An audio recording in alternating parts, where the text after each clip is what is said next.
Eu acho que nós começamos as falas muito interessantes hoje, porque talvez esse seja um bloco de assunto mais. Não é pesado, que a gente já teve um mais pesado do que esse. Mas nós vamos trabalhar um assunto muito legal e que tem a ver exatamente com essa ideia de tempos sombrios ou tempos difíceis. E tem muito a ver com o que nós acabamos de falar sobre a questão pastoral. E eu queria abrir, aqui nós temos 3 titulares de maneira objetiva e tem 2 que podem influenciar os titulares. Seria muito bom se a gente tivesse na igreja, não digo em todo culto, mas nos principais, pensando no culto de domingo, um espaço onde a gente simbolicamente peça para as pessoas virem na frente. Independentemente que isso seja feito todo o domingo. Vir na frente para ter um momento de ministração. Oração? Isso, com imposição de mãos, com unção, com óleo. Cada domingo pode variar, né? Vai ter uma hora que vai ter uma unção com óleo, vai ter óleo, vai ter imposição de mão, outra hora vai... depende do tamanho da igreja, o pastor mesmo faz isso, alguém orando e ele impondo as mãos, mas na minha igreja é difícil, porque vem na frente 200 pessoas, 200 é exagero, mas 100 vem, então não dá para um pastor sozinho. Mas no caso a liderança, chamar liderança. Os pastores auxiliar, né? Que, enfim, aí eles apoiam ali a administração. Porque eu acho isso é muito mais do que simbólico. Eu acho que isso é o que a gente vai falar, porque as pessoas, em todas as épocas, sofreram. E a nossa época não é diferente. Todo mundo está sofrendo. Você entendeu? Todo mundo está sofrendo. Algum tipo de sofrimento. Tem uns que estão mais light, num determinado momento, outros estão mais pesado. A minha esposa estava contando que ela foi no encontro ontem e uma pessoa trouxe um assunto que já faz tanto tempo e ela ainda não superou. A minha esposa disse, é amiga dela, nitidamente ela não superou. E pelo jeito, não vai superar, assim, pelo jeito que eu digo, pelo tempo que já decorreu e pela maneira como ela lida com o assunto. Ela vai lidar com essa dor permanente. Parece pessimismo, né? Mas essa é a realidade da nossa membresia. Então, é bom porque a gente já pontuou isso, e o assunto de hoje vai nos ajudar as pessoas. É isso que eu quero dizer. Uma vez numa ceia, falou sobre o poder do sangue de Jesus, como você não vai tomar todo o cálice, deixa um pouquinho. Vai ungir o seu colega com o sangue de Jesus. Rapaz, hein? Que bicho herético. O Lauro... Não, de que é? Você quer defender o Lauro? Você já fez? Eu vou fazer. Pode dar um giro na cabeça. Passar o sangue da Jesus. Você coloca o dedo assim na cabeça da pessoa, da mãe.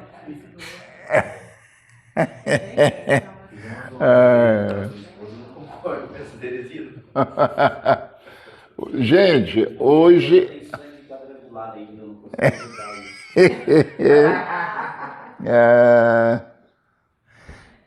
o Salmo 51 a 60 é o que nós vamos trabalhar hoje. Mas antes, vamos orar. Mais uma vez, a gente agradece o Newton, né, pelo espaço aqui hoje para nós. Vai ser uma conversa legal. Acho que o Advanil, que é o visitante de luxo, poderia abrir com oração. Só justificando, o Walter esqueceu da data e tinha feito um compromisso, aí não deu. Mas ainda bem, isso é bom porque sobra almoço. Isso. Você vai almoçar aí, né, pastor? Tem almoço, tá hoje? Vamos almoçar, né? Um dia maravilhoso, vem pelas suas. Mas é o que? O cardápio, você pode adiantar para a gente estar... Rapaz, o meu secretário foi que eu nem sei o que vai fazer. Eu deleguei isso aí, ele foi comprar. É igual a minha esposa que fez uma... A minha esposa estava fazendo uma carne ontem e eu gosto de carne gordurosa. Costela, quanto mais gordura, melhor. E ela, meu Deus do céu. Ok. E aí ela cortando a carne, aqueles cubozinhos, aquela carne bem, só sem gordura nenhuma. E eu olhei, que pena. Ela disse, pois é, e o cara queria me dar uma coisa, uma costela, né? E eu não peguei. Eu falei, putz, se fosse eu, que eu vou lá e compro só aquela gordura. Eu fui visitar um irmão que estava na área de pessoal com dificuldade de coração lá. 4, 5. Tudo lá com a veia entupida. Como carne gorda, rapaz, seca pra mim não vai. Ora, pastor. Pai, em nome de Jesus, nós agradecemos pelo privilégio de estarmos juntos por mais um dia de vida. Amém. O Deus nos ajuda a aprendermos da Tua Palavra e praticarmos. Sim, Pai. O Deus, que o Teu Espírito Santo esteja usando o Teu Filho, que possamos entender Tua Palavra, a Tua vontade. Nos ajuda no ministério, é o que eu te peço, em nome de Jesus. Amém. Amém. Amém. Eu queria fazer um quadro aqui para vocês. É o seguinte, ó. Eu vou chamar isso de tópicos, só para vocês terem uma ideia, só para adiantar. Aí vocês fazem essa... Aí quem sabe nessa folha aí que tá o pedaço aí, é isso. Qual que é a ideia, Giovanni? A ideia é que eu vou achar uma palavra ou duas para cada salmo, para mostrar o que significa tempos difíceis. Você entendeu? Esses tempos difíceis, você entendeu? Os tempos difíceis faz parte da vida. Você entendeu? Eu acho que vocês concordam comigo, né? O cristianismo, de um certo modo, nós, de visão mais pentecostal, temos uma tendência de negar. Porque a negação é como se fosse uma virtude e não é. Porque a negação ela é uma espécie de ignorância, quando você nega a realidade. E é impressionante como parece que Deus traçou a vida, né? Desde quando Adão pecou e a Bíblia diz o pó volta ao pó, a mulher agora como consequência vai dar à luz com dores, toda essa... Porque do modo geral Deus poderia traçar outro caminho, você entendeu? Podia traçar, a mulher poderia não dar à luz com dores, o pó não deveria voltar ao pó, quer dizer, Deus é soberano, Ele pode... Não, mas Ele coloca isso de um certo modo como alguma coisa pedagógica para nos instruir. Mas eu não queria isso, porque eu não quero sofrimento para mim me instruir. Não tem outro jeito. Mas faz parte, não sou eu que decido. Não sou eu que decido. Então Deus desenvolveu esse elemento pedagógico que a gente chama de... Não sei se a palavra seria só essa, né? O sofrimento, né?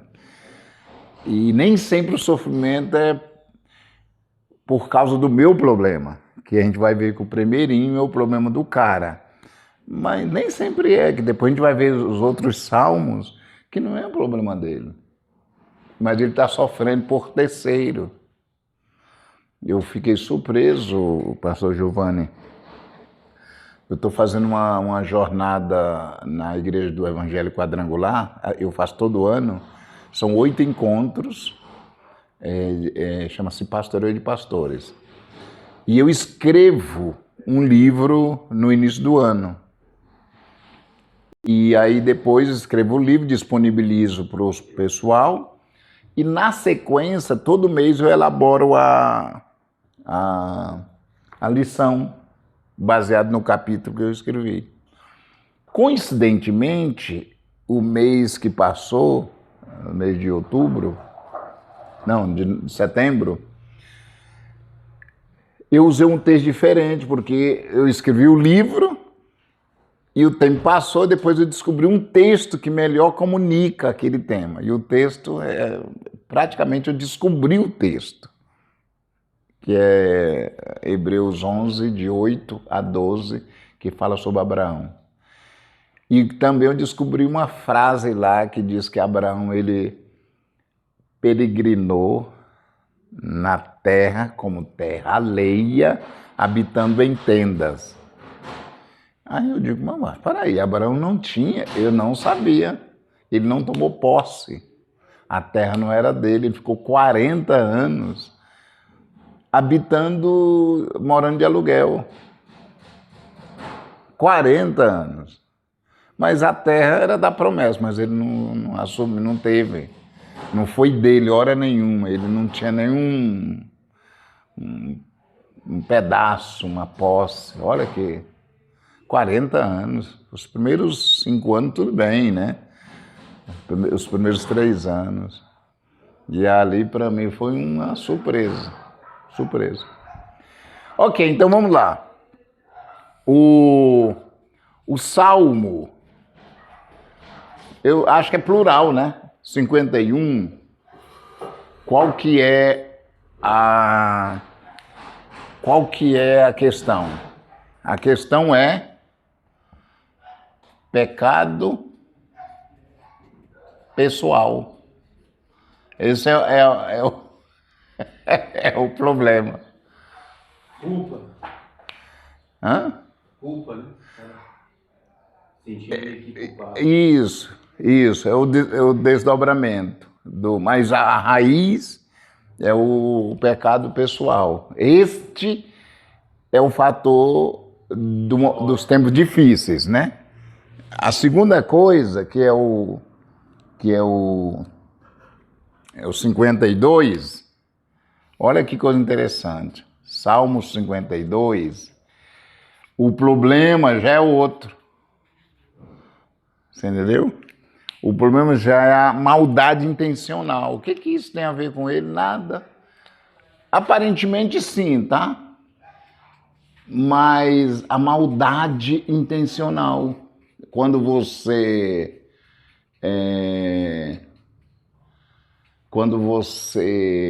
está vivendo num ambiente, o vizinho lá, sei lá, o que tem a ver com você? Você não tem que fazer nada. Vamos supor o cara do trânsito, né? Que decide, por natureza dele, decide fazer uma maldade intencional, uma punição a alguém ali e você está no rolo. É aquela carreta que vai na estrada e você vem na tua mão e ele vai fazer uma maldade lá, bate no carro, que bate no outro. O que você tem a ver? Fala. É isso. Então, como é que... Essa é a questão. Nós vamos só... O Salmo 53... O Salmo 53, qual que é a grande sacada? Ou seja, o problema, né, que a gente poderia eleger aí. É uma coisa novamente...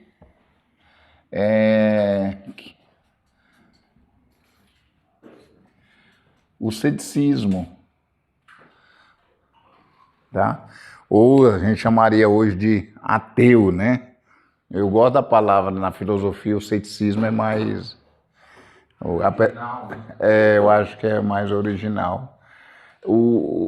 Então isso aqui são tempos difíceis, Por exemplo, eu convivi com um rapaz que morreu na pandemia, que eu me preparava para passar a tarde com ele, porque a gente ia pescar toda semana, ou pescar, era um grupinho de pessoas que a gente tinha uma agenda toda semana.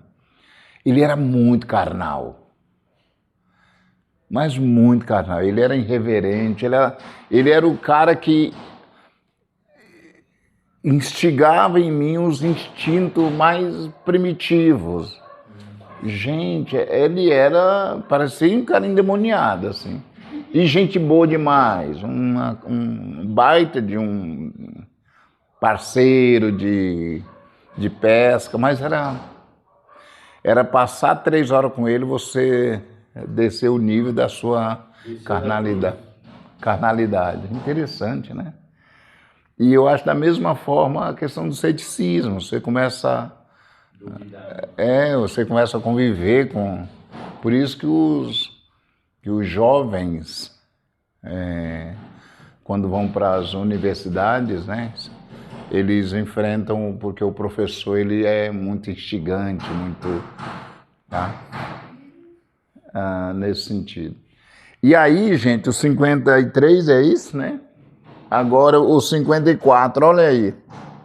O 54 é o que a gente chama, o Salmo 54, é o que a gente chama de Salmos 54. É o que a gente chamaria de a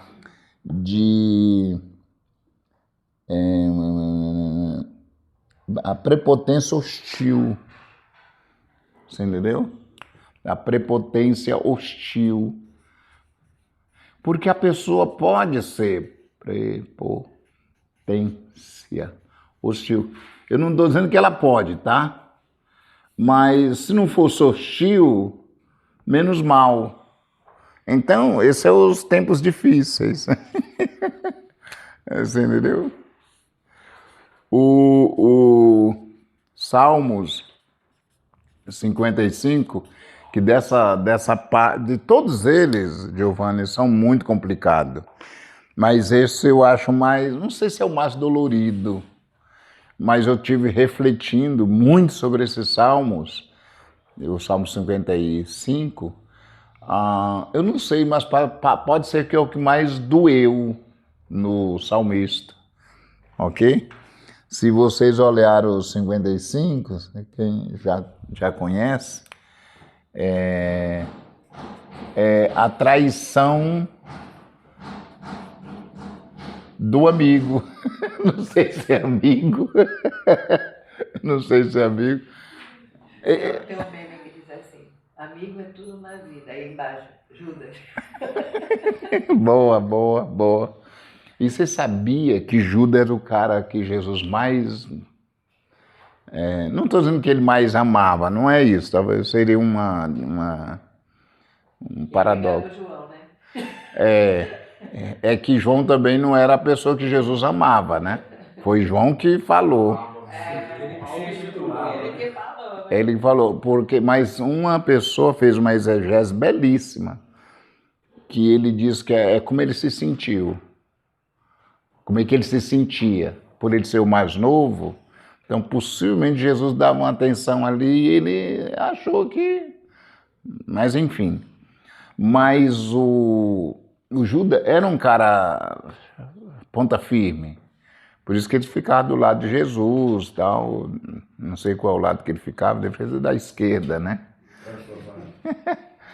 Mas essa traição, vocês vão daqui a pouco descobrir que aumentou. É o Aitofel que ele vai descrever. Então, viu? Eu não sei qual que você prefere, tá? Mas você tem que preferir um. Eu não sei, eu sei o que eu não prefiro. Para mim é muito... O 53, por isso que é tempo difíceis, tá? E dá para fazer uma série de sermões, né? O 56 É o que a gente chama, eu coloco mais de uma palavra, beco sem saída. Gente, é terrível quando você está no beco sem saída. Deus me livre. Você entendeu? Vou colocar mais de uma palavra aqui. Imagina você estar no beco sem saída. Eu tenho um sermão belíssimo, que o título é o seguinte. O que fazer quando não tem o que fazer? Não, mas você usou a palavra... o que fazer quando não sabemos o que fazer. É um tema, e é isso. Então, só que quando é para o bem, só que você quer para o mal, você fica num beco sem saída. Por isso que eu vou mostrar para vocês em cada um desses salmos que eu chamo de contraponto. Não é meu interesse, o contraponto já é uma coisa que a gente sabe que é a reação do cristão. Eu quero trabalhar só da dificuldade mesmo, tempos difíceis, ok? E aí nós temos o 57, olha que beleza. O 57, o Salmo 57, eu estou indeciso com a melhor palavra para colocar. Sabe por quê? Porque eu não queria colocar a palavra solidão, porque não é solidão. Eu queria colocar a palavra sozinho. Porque o conceito do sozinho aqui é quando você não tem advogado para sem advogado de defesa. Então eu vou colocar a palavra sozinho e aí você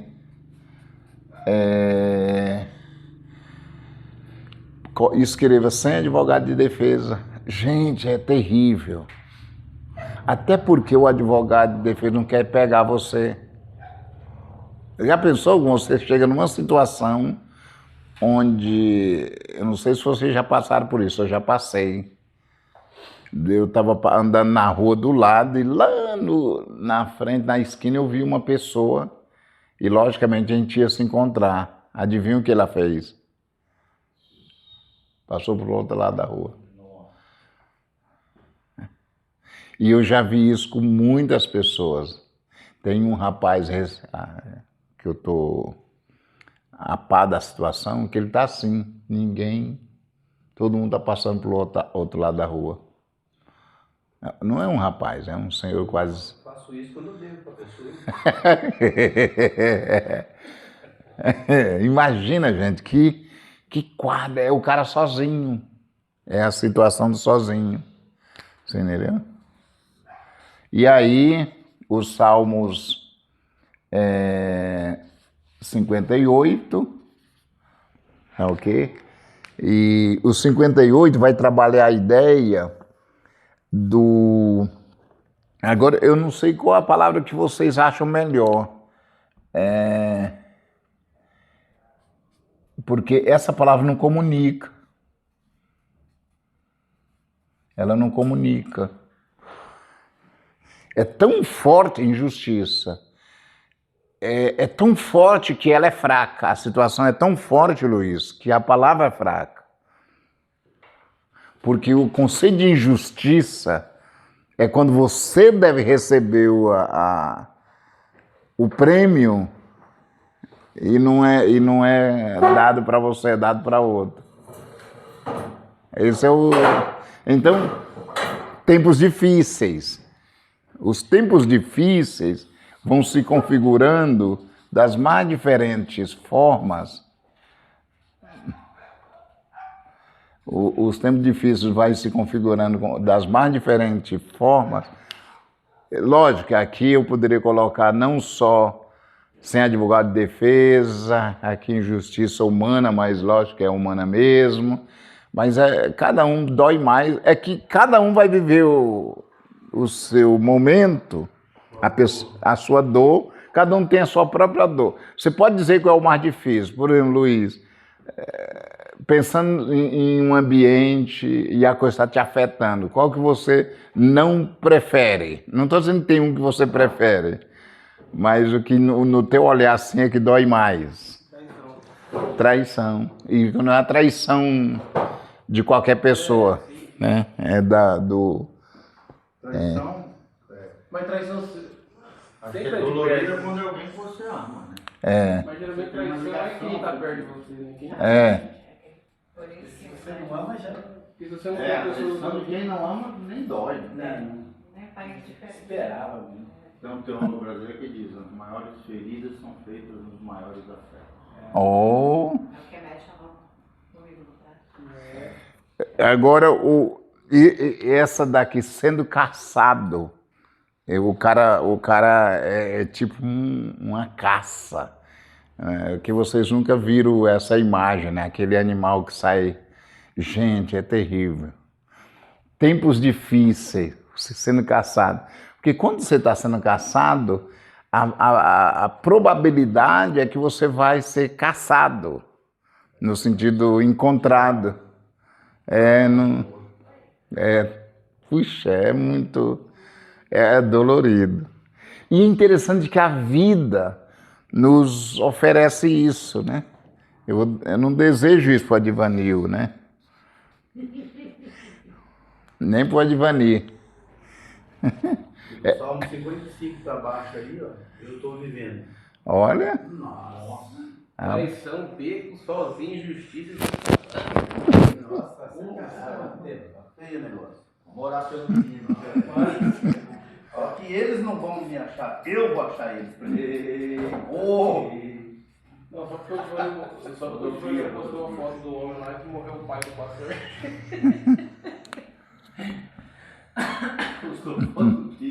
Ele postou foto do Divanir, vote no Divanir, e tinha morrido o pai de um pastor. Não, velho, não tinha nada de política lá, Não não. era a foto do Divanir que mandou? É o projeto Casa Pastoral, eu achei interessante o projeto, né? E o pastor de luz, todo mundo, meus pesos. Aí o Divanir, vote no Divanir. Não, Aí o velho. povo cai em cima dele. Pô, cara, Ó, vamos funeral. Os caras caíram de pau. O presidente está com um projeto de, assim, da Casa Pastoral. Em vez do cara, Petista é assim, acredita em tudo. em vez do cara ficar pagando aluguel, ele adquire a casa dele e a igreja vai pagar a parcela da casa. Não é um projeto legal? Eu já fiquei feliz só de ouvir isso. Ah, para. Eu tive uma igreja batista que aconteceu isso, tá acreditando? Na casa que eu moro hoje, quem ajudou a pagar foi a própria igreja, com auxílio moradia que eu não tinha recebido. O pai tá contra o projeto. Mas isso aí não é projeto. Isso aí nós já vivemos.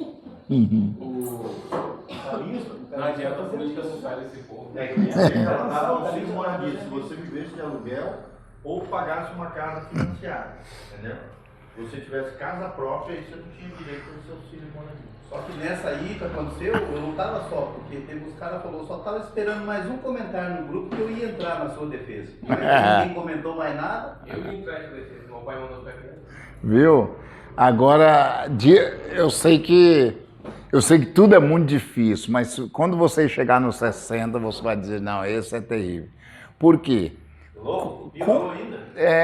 Depois da derrota. Ou seja, como é que você fica depois de uma falência, depois de você pegar o teu exército, a tua nação, ir para uma guerra e você perder e voltar, gente? Vou perder tua igreja, né? Essa é depois da derrota. Por isso que são tempos difíceis. Agora, o que Luiz, eu estava estimulando o pessoal, é que isso aqui é a realidade da membresia da nossa igreja, e que por isso que todo culto tem que ter um momento de chamar as pessoas à frente, para ministrar sobre a vida deles, porque o cara, eu não estou dizendo que está em um desses aqui, e às vezes não vai mudar nada,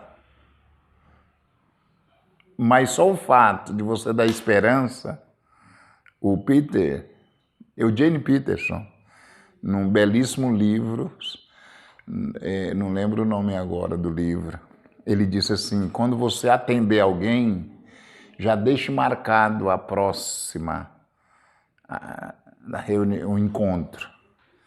Ele diz, você não vai resolver o problema dele, mas você está dando esperança. Bonito, né? É muito bonito. Ô, pastor, mas essa decepção depois da derrota, quando o cara chega numa certa idade, ele já não abala mais ele? Porque mais que a nova geração. Não tem Quando isso. o cara é experiente, passou por... Passou por outras derrotas? Eu acho que nem afeta isso muito, afeta, não? Não afeta, a não ser que seja muito drástico. Mas de modo geral, não. Ele já apoiou tanto na vida. Ele está calejado. O Giovanni, assim, olhando, você escolheu o que você não quer passar, não, você, né? A traição. Qual que vocês acham que é... Ah, meu Deus do céu. Cada caso é um caso, né? Mas é aquele que é mais dolorido, vai, pensando em você, vai, Giovanni. Eu, em primeiro lugar, também acho a traição. Mas em segundo lugar seria injustiça. Isso aqui. Você merecia e foi dado para outro. Tá. Assim, para nós, né, como pastores, eu acho que é uma das coisas mais doloridas. Principalmente porque a gente vive uma vida de doação, de autorismo e tal. E muitas vezes, no final das contas, a gente sai mal na história. E uma coisa que... Traição. Uma coisa, Giovanni, que eu acho que o Salmo não vai deixar muito explícito, é que só o primeiro, que é uma questão restritamente pessoal. E o Davi, ele conseguiu quebrar quase a metade dos mandamentos, dos 10 mandamentos. Desse pecado aqui. Ele roubou, a gente vai ver, ele roubou, ele adulterou, ele matou, ele deu falso testemunho, ele conseguiu fazer tudo. Então ele está num tempo difíceis por causa de uma situação restritamente privada dele. Agora, as outras, aparentemente ele não tem nada a ver, mas você sabe, aqui e acolá tem sempre uma consequência. Por exemplo, quando ele está no beco sem saída, é que ele se encontra numa caverna e ele tem um grupo de assassino, não é assassino, mercenário à procura dele. Agora, aí você diz, tá, mas por que fizeram isso? Ele provocou. O sucesso dele provocou a Saul. Eu não estou agora dizendo que ele tem culpa, só estou dizendo que... Tá? Mas o quê? Não vou jogar essa culpa em cima dos ombros do Advanil, que é um sucesso a céu aberto. Eita, recebo. Ok, gente. O que... Assim, você pode ter dois olhares, o existencial e como profissional. Responde primeiro alguém que você vai atender. Qual que você não quer atender? Eu não teria escolha. Não, mas digamos, se tiver essa lista. Não, esse eu não quero. Eu acho que é essa última, depois da derrota. Porque é mais difícil de levantar a pessoa. Concordo. Quando ela está ali. Depois da derrota, não beco sem saída. E nós estamos lidando com as pessoas, são amigos, a pessoa do nosso relacionamento, às vezes na família e tal, e é isso, ok? Um pastor que eu conheço caiu em adultério. Aí ele está passando por tudo isso, ainda querendo apoio. Eu falei, cara, o avião caiu, meu amigo, não tem oficina que recupera avião não, você vai ter que sofrer as consequências agora. Olha, e essa é uma boa palavra, sofrer as... Ele assumiu a igreja lá para dentro dessa lá menina, né? Esse cara? Não, mas ele teve o tempo de... Eu não sei quando. Não, 8 anos. 4 anos é lá, né? Não, pai. O renovado agora tá ficando mais suave, 3 anos.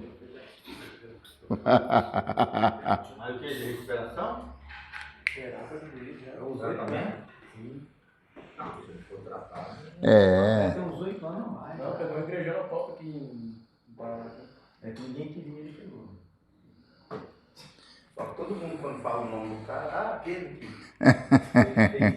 ficou. Essa marca do marca pré.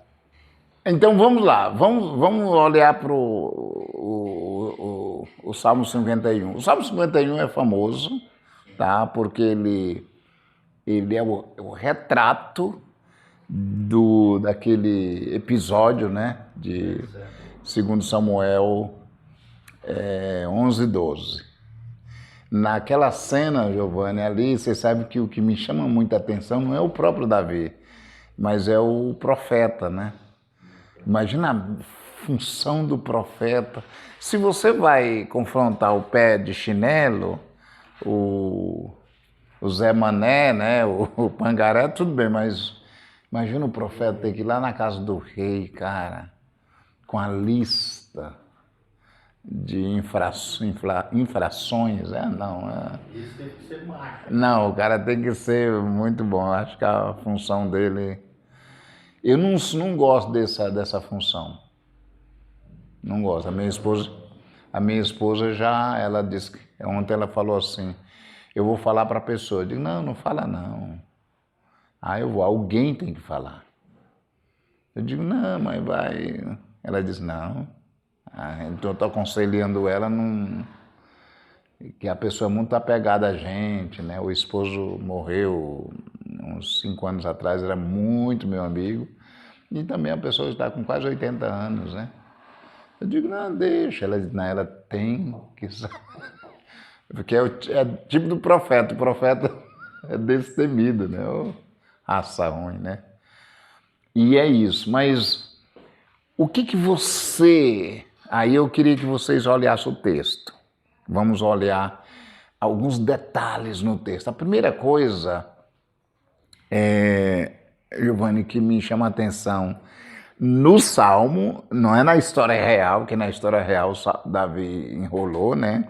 Mas no Salmo, que é a exposição do coração diante dos dias do momento difícil.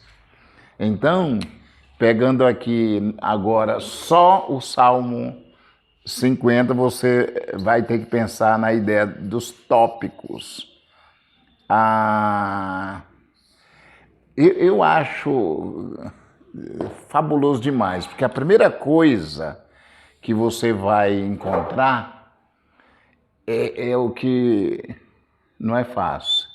Essa consciência, por mais que ela seja provocada do pecado, e eu poderia até colocar pecados, a consciência, aí vem o pedido de perdão. Essa é a primeira coisa que se a gente está aconselhando alguém, é o seguinte, alguém numa situação dessa, se não tivesse a consciência, para por ali. Porque não dá nem para... Continuar. É tipo assim, Leia, justificou, pare. Nem insista, porque ainda está no nível racional, de racionalização. Aí, meu amigo, para por ali, vamos pescar. Uma das experiências mais legais que eu passei foi uma pessoa que, dentre outras coisas, eu fiz uma pergunta para ele. A pergunta foi o seguinte: a Carol sabe disso? Era a minha função de Natan. Eu só fiz essa pergunta, a Carol sabe disso? Já dá para ver o contexto, que a Carol é a esposa dele e que ele estava resolvendo a vida dele alheio a Carol e etc, coisa e tal. Rapaz, naquela hora, desceu uma nuvem, assim, sobre essa pessoa que mudou. Gente, essa pergunta é igual à história da humanidade, antes da pergunta e depois da pergunta, antes de Jesus, depois de Jesus. Você entendeu? Foi tão radical essa consciência que ele teve, que hoje ele mora nos Estados Unidos, como efeito dessa conscientização. Ele diz, E aí isso foi no mês de maio. Quando chegou em novembro, eu perguntei para ele, fulano, qual foi o ponto mais alto da nossa caminhada? Ele disse, foi naquele dia que você perguntou, a Carol sabe disso? Porque o que eu estou defendendo, a tese, é que tem que ter uma ativação. Alguma coisa para ativar, para a gente ter consciência. Quer ver? Ativar a consciência. Ativar a consciência, porque às vezes a gente não tem capacidade, Por isso que o profeta, às vezes, você diz, então Davi achava que não era pecado? Não sei, não estou dizendo que não era. Ele já tinha cometido 5. E é Davi, gente, ele poderia... O aí que ele cometeu é o adultério lá, ele mandou matar o cara. Não, mas tem... Ele roubou, porque a mulher foi roubada, ele adulterou, ele assassinou, ele teve falso testemunho e mais um. E quanto tempo será que ele ficou depois do pecado até o profeta chegar? 2 anos. Deu 2 anos, né? Esse dia eu perguntei para um cara, um pastor, foi recuperado também. Uhum. O cara estava 3 anos em adultério, pregando, revelando, expulsando demônio. Armado, a mulher falou a amante falou de denunciar ele ameaçou de matar a mulher.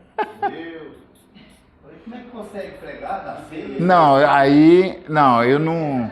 Cauterizou a mente. Cauterizou, por isso que a ativação, por isso que a gente não pode, gente, veja bem, pode ter algumas coisas na nossa vida que é pecado e a gente não tá, por isso que tem que... Naturalmente, como se não fosse. Hã? Às Isso, vezes a pessoa está vivendo naturalmente como se não fosse. exatamente, é possível isso, naturalmente possível, né? Naturalmente sim, né? Sim. Agora, o que a gente precisa é da palavra de revelação. Agora, se depois da palavra de revelação o cara não... Aí é um problema. Você lê aí, olha, deixa eu ler para vocês os versículos 1 e 2. Olha como é que isso se manifesta. Ó. Compadece-te de mim, ó Deus, segundo a tua benignidade. Talvez em outra tradução aí apareça outra palavra, né? E segundo a multidão das tuas misericórdias, apaga as minhas transgressões. Depois eu vou pegar 3 palavrinhas que ele vai usar com sinônimo de pecado e cada um, apesar que eu trouxe aqui na outra página eu trouxe essas palavrinhas. Ele vai chamar de pecado aqui transgressão. Transgressão, gente, só para vocês terem uma ideia, transgressão fala da natureza depravada. Assim como a palavra... Não, desculpa, a iniquidade é a natureza depravada. A transgressão é passar o limite. Quebrar uma lei. Exatamente. Então, só para a gente... E ele deixa isso muito claro, ele diz, ele vai explicar isso. A iniquidade, ele diz assim, eu me sinto o iníquo. Gente, o iníquo é dado para Satanás, né?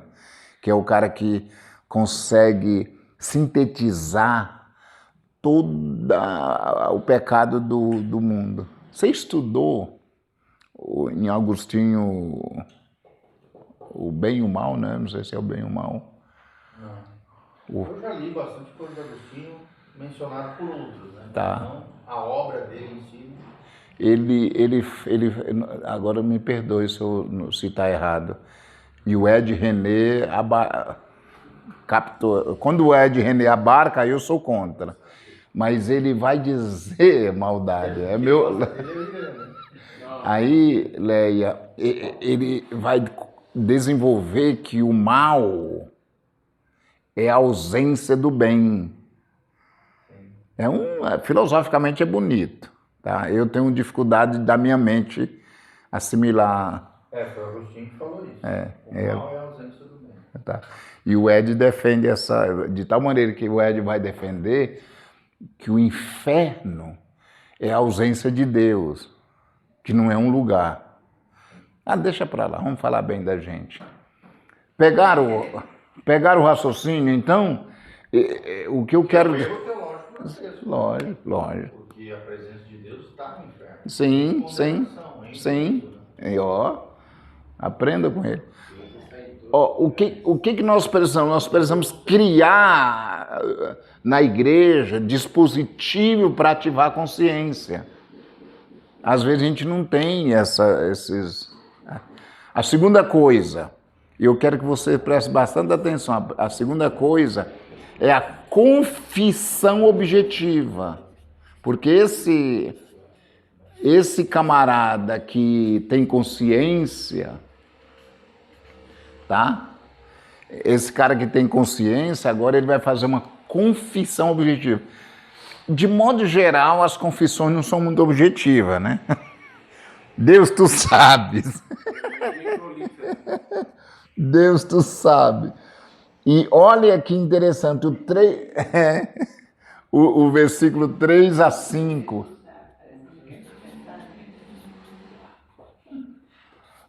Eu queria que vocês observassem só o versículo 3.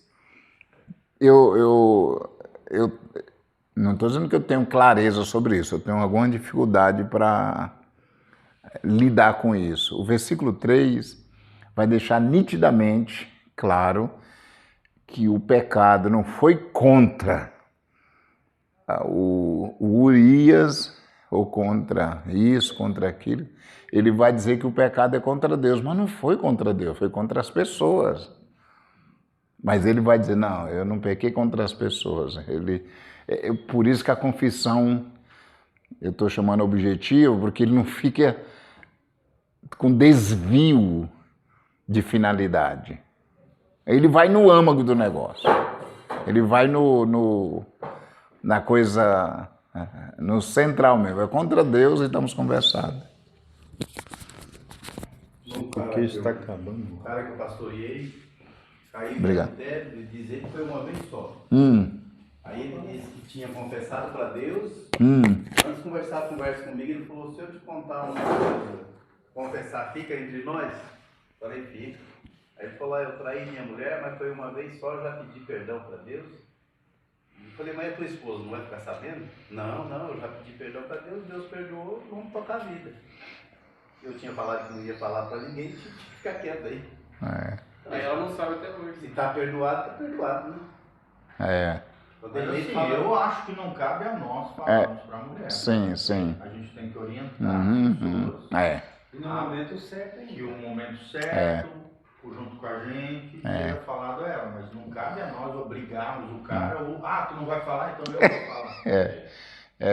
falar. No direito,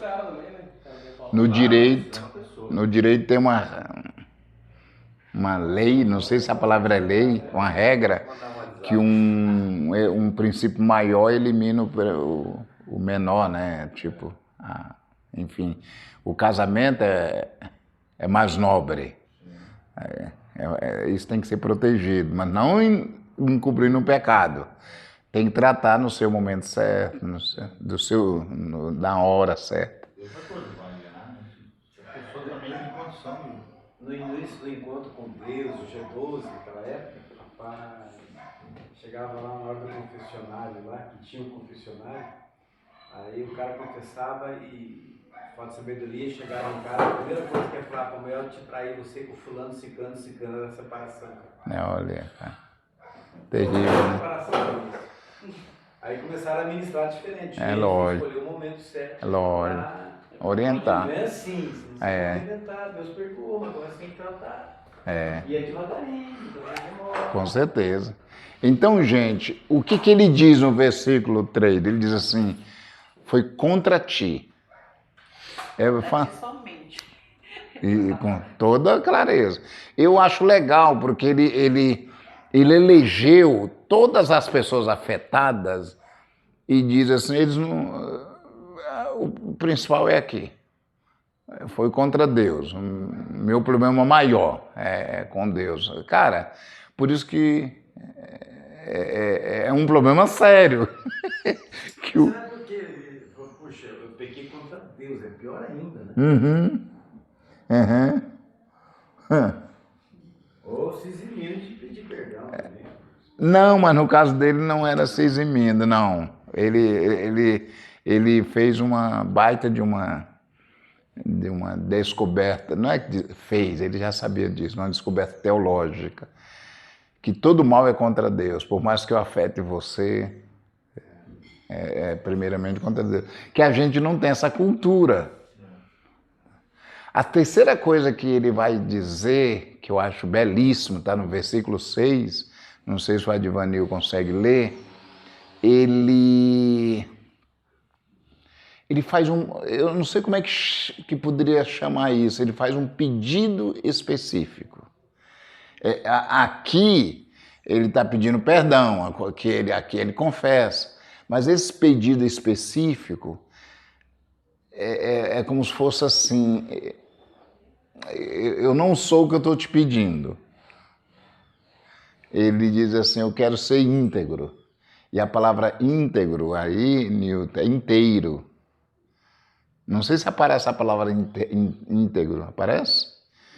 Comprados na verdade do íntimo e no recôndito me faz conhecer a sabedoria.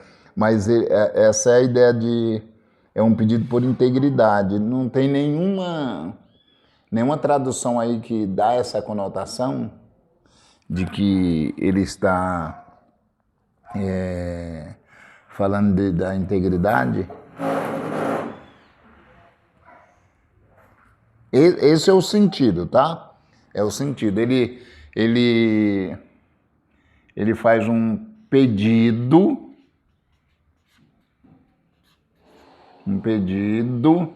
para ser íntegro. Quer dizer, inteiro. O contrário é fragmentado. Achou aí? É fidelidade. Aonde? Em inglês. Tá, então... Faithfulness. Isso, então essa é a palavra melhor para... Porque o conceito, o inglês conseguiu traduzir melhor, porque Fidelidade relacionada ao caráter. Isso, exatamente. Faith, fé ou fidelidade. E fullness, M-E-S-S, é sempre um atributo divino. Né? Legal, né? Os atributos divinos. Olha que legal. Porque o que ele está comunicando aqui, Advanil? Ele diz assim, eu estou fragmentado, eu estou em pedaços e eu preciso ser juntado, esses pedacinhos. E é bem o aconselhamento, né, pastoral, né, que a gente... eu não sei você... Precisa ser juntado inteiro e sem cera. Isso, boa, você... Rapaz, você dá até medo de você. No original. Ok. De hebraico e grego. Aí, depois dele pedir para ser íntegro, ele faz um pedido, presta atenção, por renovação. Porque a ideia é que não adianta só ele voltar, juntar os pedaços. Ele precisa agora de uma renovação. E é interessante que aí ele vai do versículo 7 ao 12 só falando sobre isso. Eu queria que vocês dessem uma olhadinha aí rapidamente e qual frase ou parte, né? Por exemplo, eu posso ler algumas coisas aqui que chamam mais a sua atenção. Ele começa com uma palavrinha Newton, no versículo 7, pelo menos na tradução NAA, ele é assim, purifica-me. Ele usa uma metáfora da época, né? E aí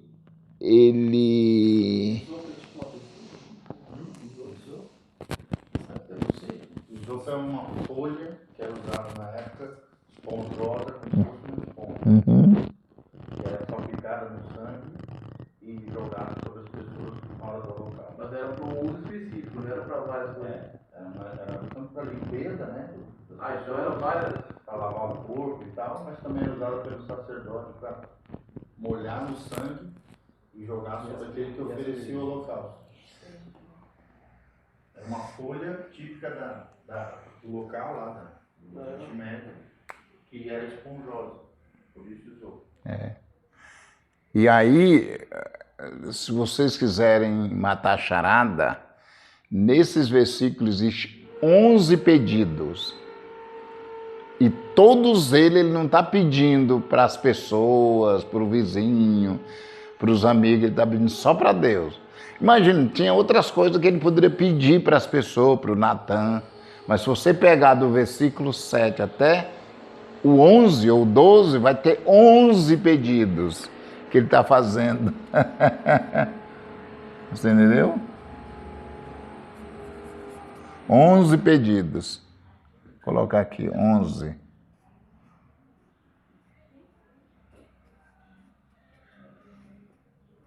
Então, é lógico que são pedidos um pouco mais gerais, mas o que eu quero efetivamente dizer é que todos eles têm a ver com essa ideia de renovação, especialmente o primeiro. Porque o renovar não tem nada a ver com juntar pedaços. Juntar pedaços é o primeiro passo da casa em ordem. Tá?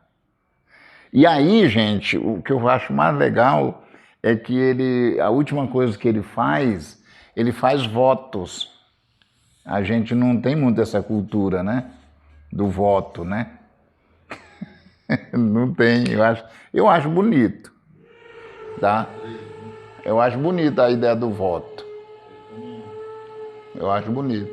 E normalmente a gente faz voto quando tá lascado, né?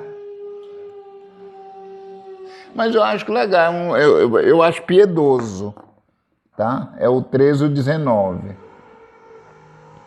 Ele faz bastante,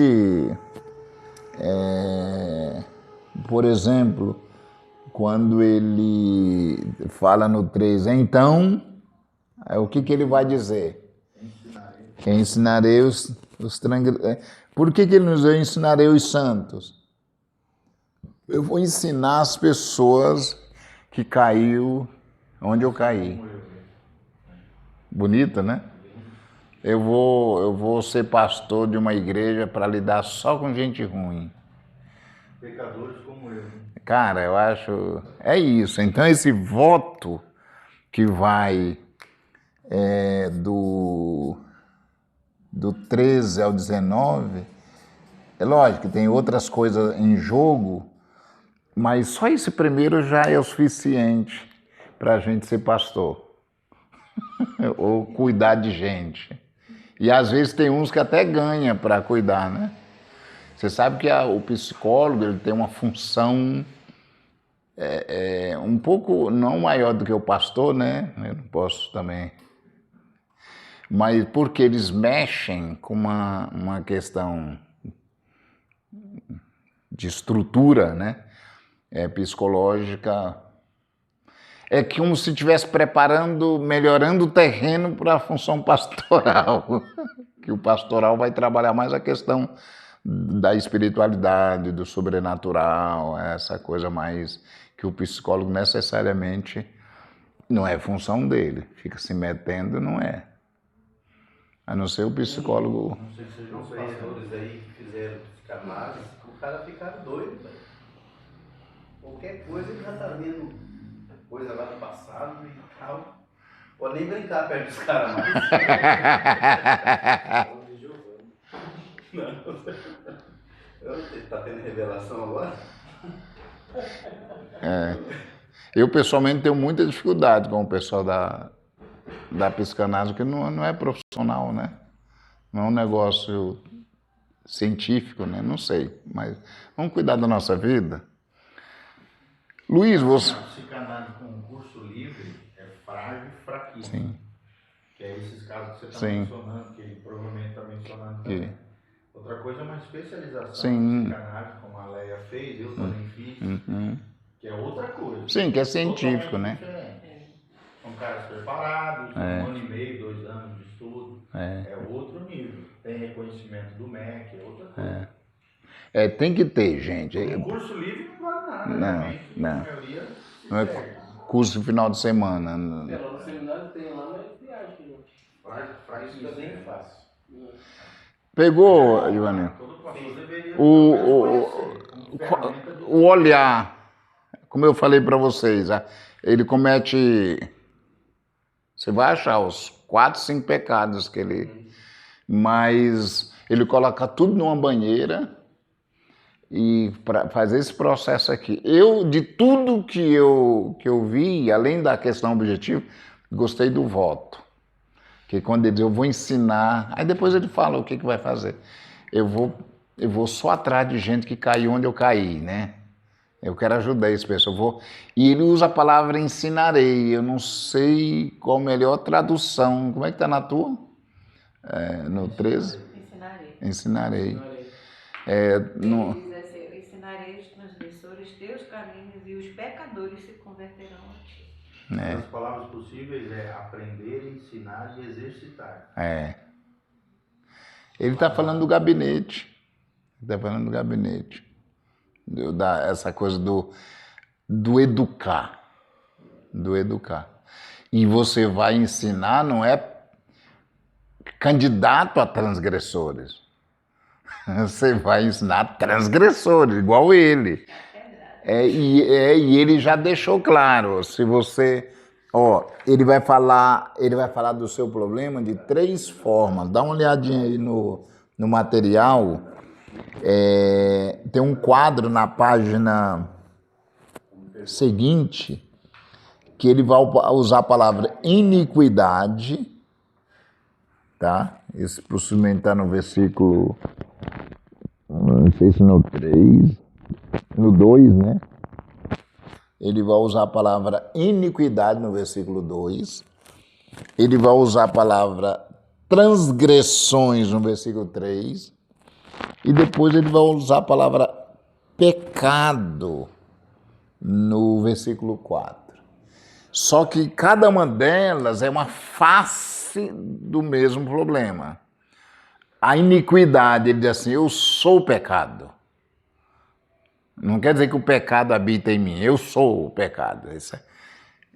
Essa desgraceira toda é culpa de Adão. A segunda coisa, transgressão é quando você passa o limite. Eu não estou dizendo que o pecado tem limite, mas chega uma hora que exagera, né? Por que não só adultera, tem que matar e negar?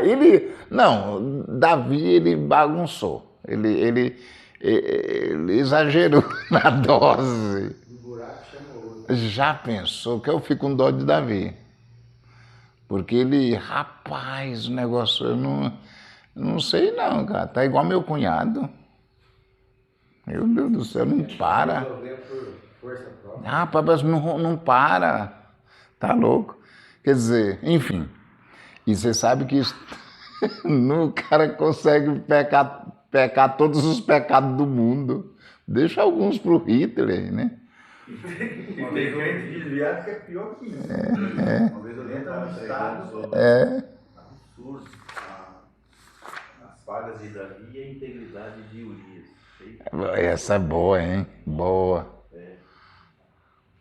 Ô, Lei, você teve um ponto que chamou, desculpa, que você daria um destaque, você viu o quadro assim todo. Isso aqui é na perspectiva de nós como aqueles que vamos ajudar as pessoas em tempos difíceis. Você lidou com alguém, enquanto a Léa está se preparando, você lidou com alguém, uma situação parecida com o Davi ultimamente?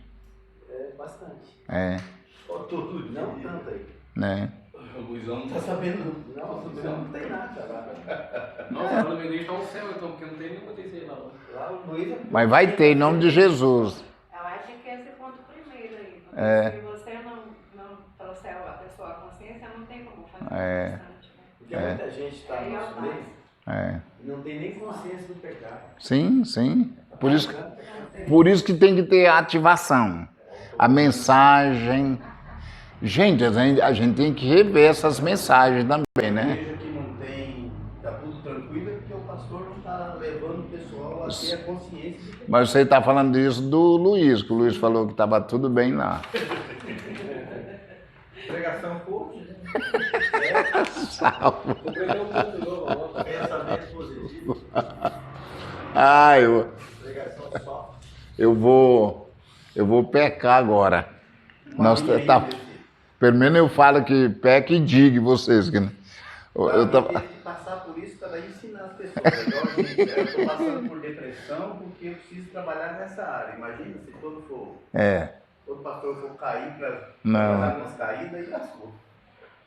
Mas quando acontece... eu estava eu e minha esposa numa determinada igreja e o cara começou a pregar. A minha esposa, puxa vida... E lê um texto, e não era eu falando, é minha esposa não é crítica de mensagem, não é mesmo. E aí, ele começou a pregar, ele disse, olha, pensou, por que ele não prega o que está no texto? Por que fica, prega o que está no texto, que é o suficiente, a revelação vai vir, ela comentando do meu lado, eu já na carne. E eu não tinha nem prestado atenção, eu já comecei a prestar atenção. Eu digo, poxa, é mesmo. E é ruim isso. É ruim. Porque você perde um pouco a inocência, né? Tá? 52. O 52, gente, é como vocês sabem, tem a palavrinha-chave lá. Qual que é a palavrinha-chave? Que é o problema, né? Aqui, ó. Maldade intencional. Exatamente, gente, essa maldade intencional. Sabe o que acontece? Só para dar o pano de fundo. O Davi tinha fugido e entrou numa sinagoga, não era sinagoga, né? E o sacerdote protegeu ele. E um cara dedurou, que não tinha nada a ver, dedurou o sacerdote para Saul. Mataram 80 pessoas por culpa daquele cara, simplesmente maldade intencional. Traíra, fofoqueiro. Já pensou? O nome do cara, como é que chama ele aí? O nome do sujeito? Não. Doeg. Gente, rapaz, não, mas eu tenho medo de um dia cair porque a maldade está no coração do Nildo. Agora, quando ela é intencional, gente... Essa ideia que a Ana Mendes traz sobre as raízes da iniquidade. Quando o pecado se alastra no ser da pessoa. No ser da pessoa. Gente, por exemplo, não votar no Advani é muita maldade, né? O presidente desse doente da vida. Gente, então vamos lá. Agora, o tópico aí, basicamente, nós vamos olhar esse sujeito. Aí você diz, por que isso tem a ver com o salmista? Tudo, porque ele está relacionado à história. O Davi, no caso, ele está relacionado, tem a ver com ele. Ele ficou sabendo da história, ele sofre por isso. Aquelas 80 e poucas pessoas morreram. Não por causa dele, mas foi por causa dele. Você entendeu? Então nós temos os tópicos aqui. O que eu acho mais interessante, essa maldade intencional, é que os versículos 1 e 2, eu não sei se é no versículo 1 que usa uma expressão para identificar esse cara. Diz assim, ó, porque você se gloria na maldade, ó homem poderoso. Então, esse homem poderoso é o cara que tinha um cargo no governo, era um cara da elite, mas o problema não era esse, ele poderia ter o cargo, ele só que usou do cargo, você entendeu? E ele se vangloriava, olha, na maldade. Esse é o ponto. E o salmista diz, tu é poderoso, E o problema não é que você é poderoso, porque ó homem poderoso é apenas uma designação de quem ele é. Mas o fato é que ele se vangloria na maldade. Então, qual que é a palavra, a primeira coisa que ele coloca aqui? Confronto. Esse confronto, que são os versículos 1 e 2. É uma palavra forte. Depois ele diz assim, com o quê? A língua você trama. De planos de destruição. Gente. É igual navalha afiada. Ou seja, o que está falando? Presta atenção, Luiz. Ele está dizendo assim, você é um fofoqueiro. Você foi levar, você que levou a notícia para Saul. E não foi só isso, porque tem 2 processos, 3 processos, vamos lá. Primeiro, ele fez o plano, depois ele entregou, depois ele se vangloriou. Presta atenção, o desenho é nessa direção. Se você pegar a ordem dos fatos, é assim, o plano. Como é que chama o plano? De destruição. Ele fez o plano, tá aí. Aí depois ele entregou, porque ele foi com a língua, né? Comunicou. Não sei qual seria a palavra melhor.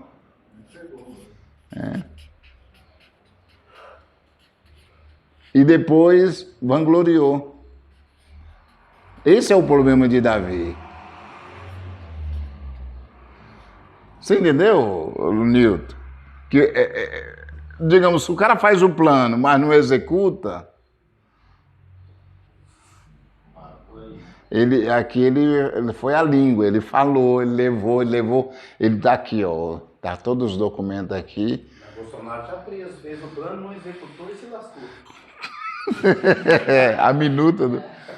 Olha, e eu acho que, só o que eu acho, tá? O que eu acho não tem sentido, que a Bíblia não diz. Esse é o pior. Quando você se vai para a televisão, é muito interessante. Pega eu sei se vocês não vão fazer isso, não. Assiste 3 dias o jornal Globo News. E é impressionante como o pessoal já vem com a mensagem pronta, né? É o meu discurso. É bem desenhadinho. Para Jovem Pan foi a mesma coisa, né? Ele fala pelo lado da direita, é a mesma coisa. Isso, e não é saudável, porque não tem justiça, né? Não custa dizer, não, Nilton. Plano golpista, eles criaram, né? É a narrativa. É impressionante, como só para destruir. E a CNN é a mesma coisa. Tá junto na mesma. É só que a Jovem Pan Farinha do mesmo saco. O Lula fala 2 groselhas lá, a Jovem Pan chega de pé de manhã.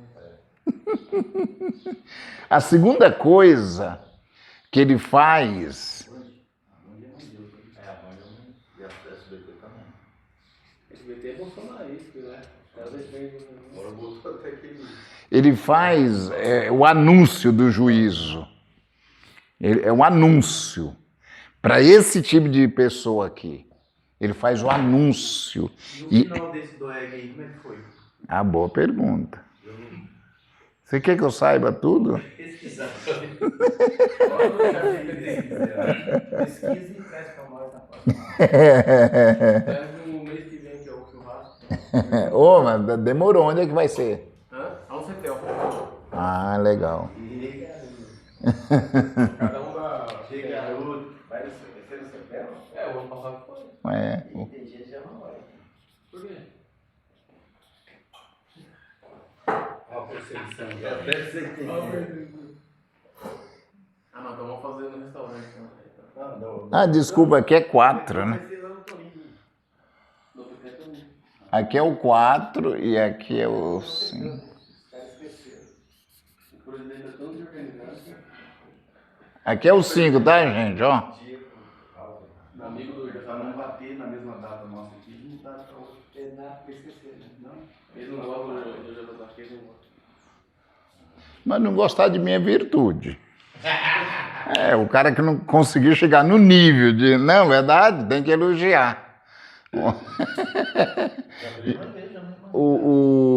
Leia, a maneira do confronto é muito forte, porque ele dá nome aos bois, ele fala de processo. É interessante como os salmos têm um didatismo. Só a gente parar e parece que aquelas pessoas que vocês pastoreiam, porque as pessoas que vocês pastoreiam, as famílias vocês conhecem. Você entendeu? Vocês conhecem. Eu tenho um amigo que ele está com mais de 10 anos, Leia, num processo de depressão muito.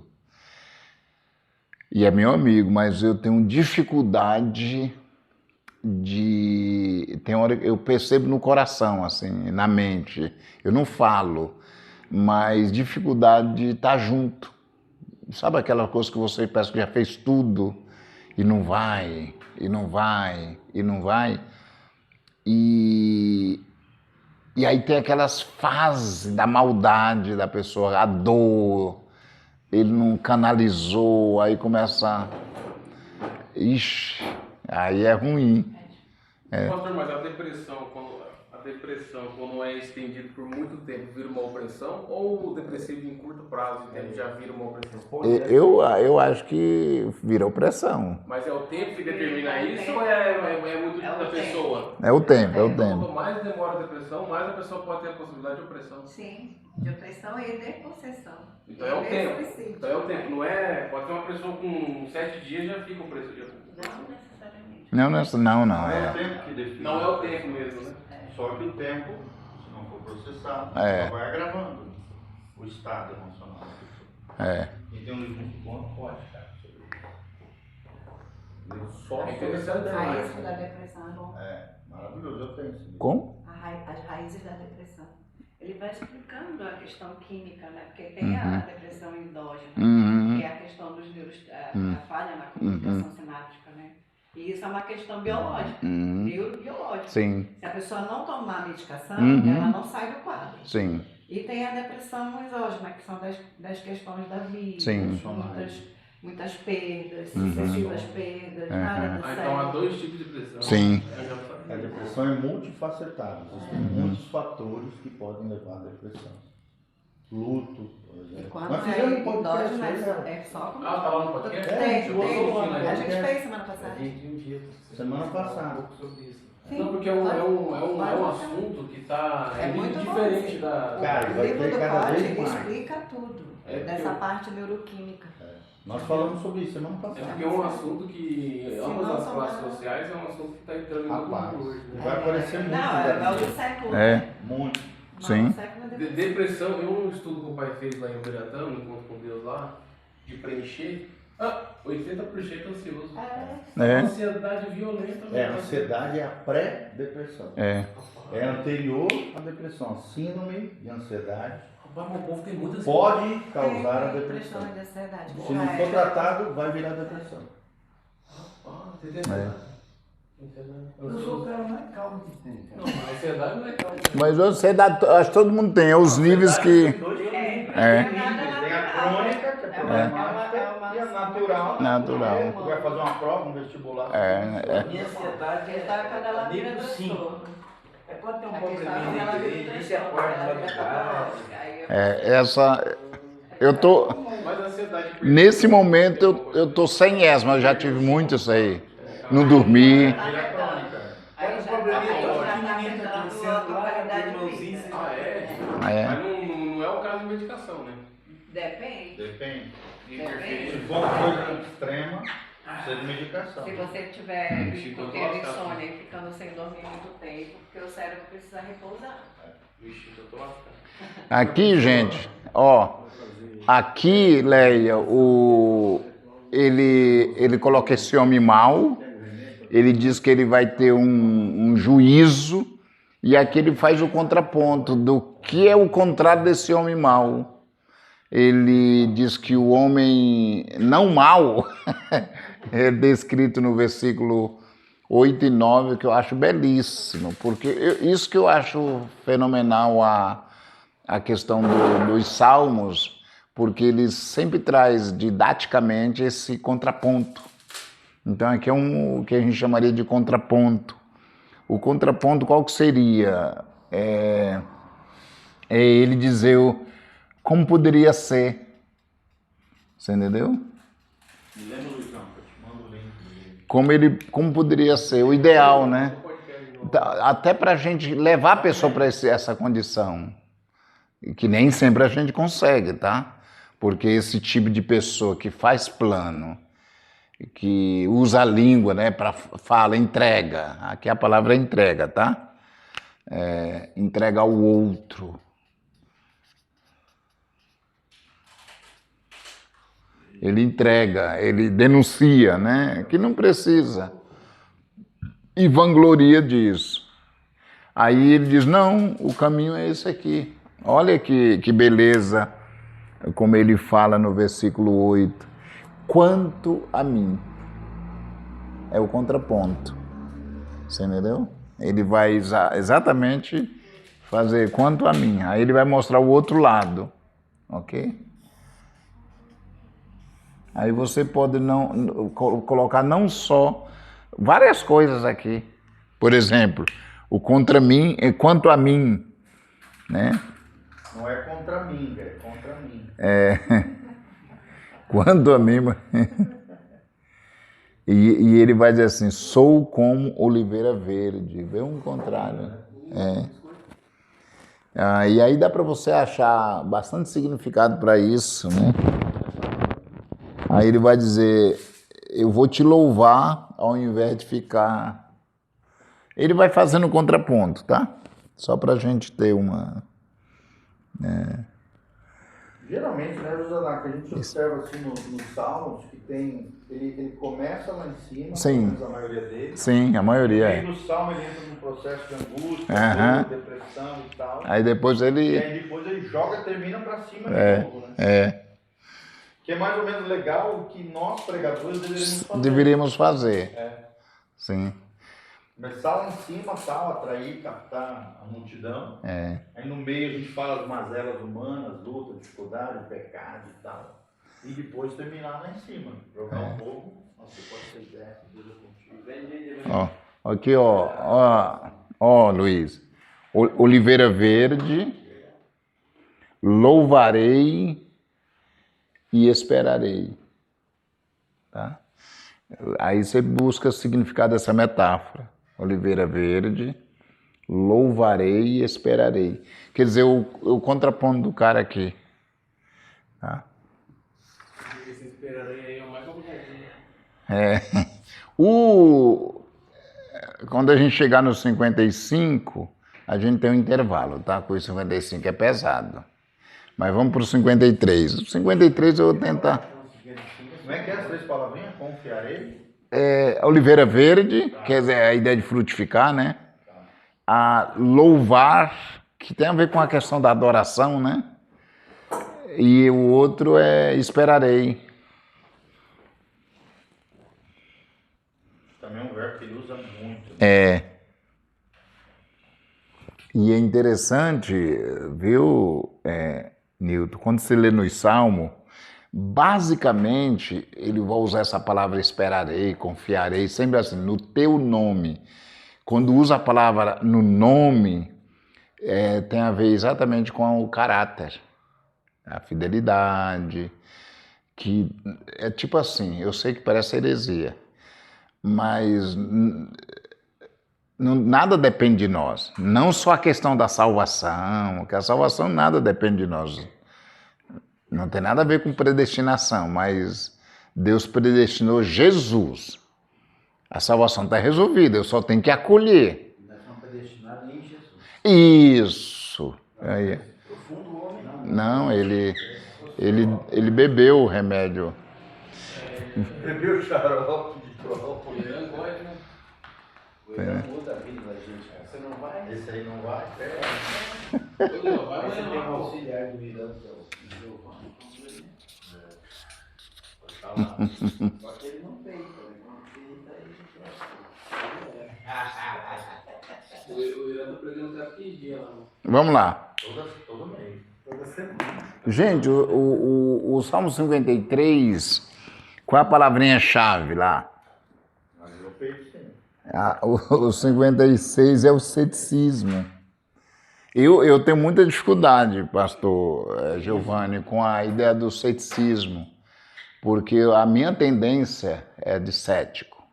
Então eu não posso conviver muito com pessoas muito céticas, porque alimenta o meu ceticismo. Impressionante, né? Eu acho que toda pessoa que é muito racional, É muito. ela luta com o ceticismo. Eu gosto muito das pessoas, eu sou crítico, mas gosto das pessoas místicas. Eu convivo muito, gosto, por isso que eu vou na igreja, olha, eu vou confessar aqui para você. Eu vou na igreja e fico olhando para aquelas pessoas que, por exemplo, na hora do louvor, sabe aquelas pessoas mais verticalizadas, eu fico olhando para elas para me edificar. Eu mesmo não faço isso.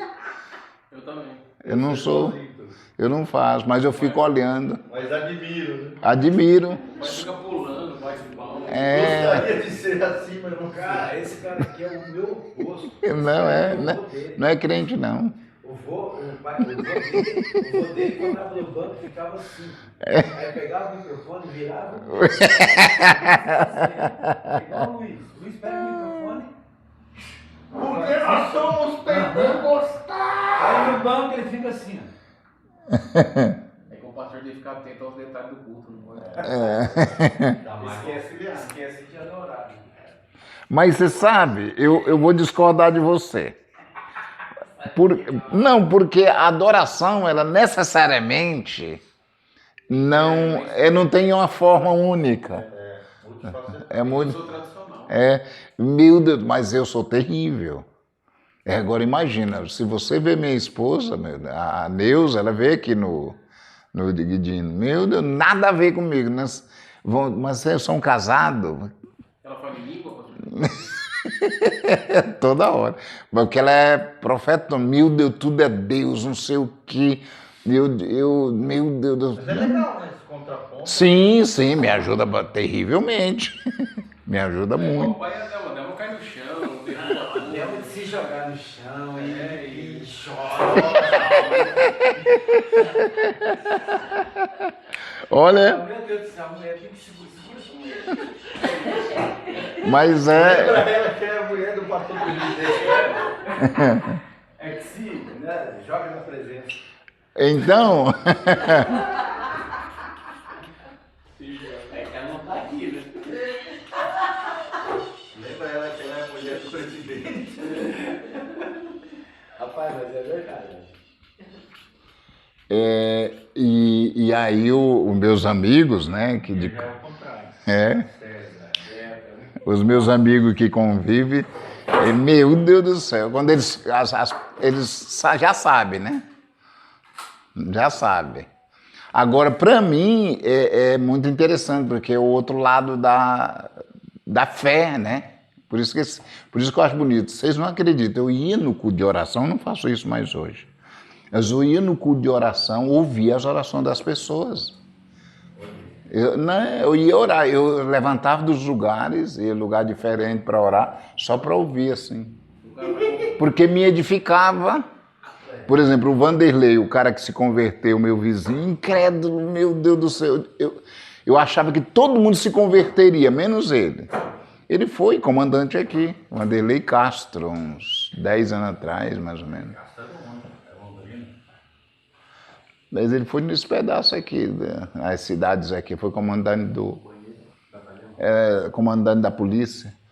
Ele se converte, Leia. E aí, meu Deus do céu, o cara vira um piedoso. Eu digo, mas como isso pode acontecer?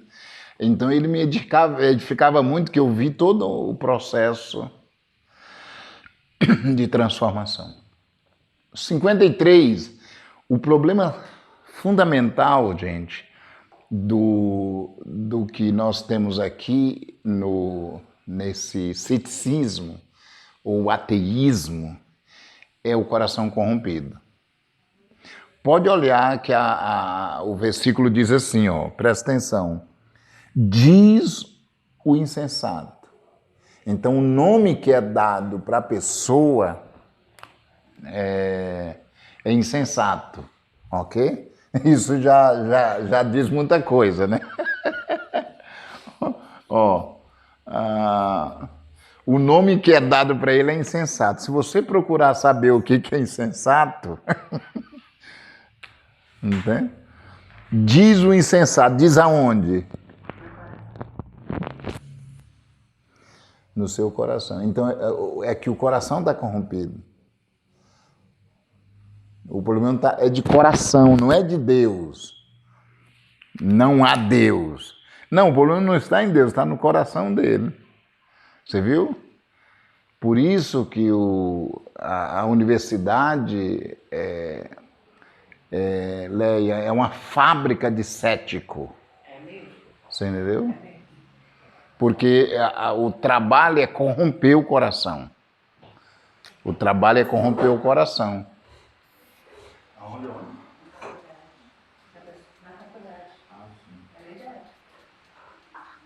Você entendeu? É uma fábrica. Então, esse coração corrompido rouba da pessoa a beleza das coisas, né?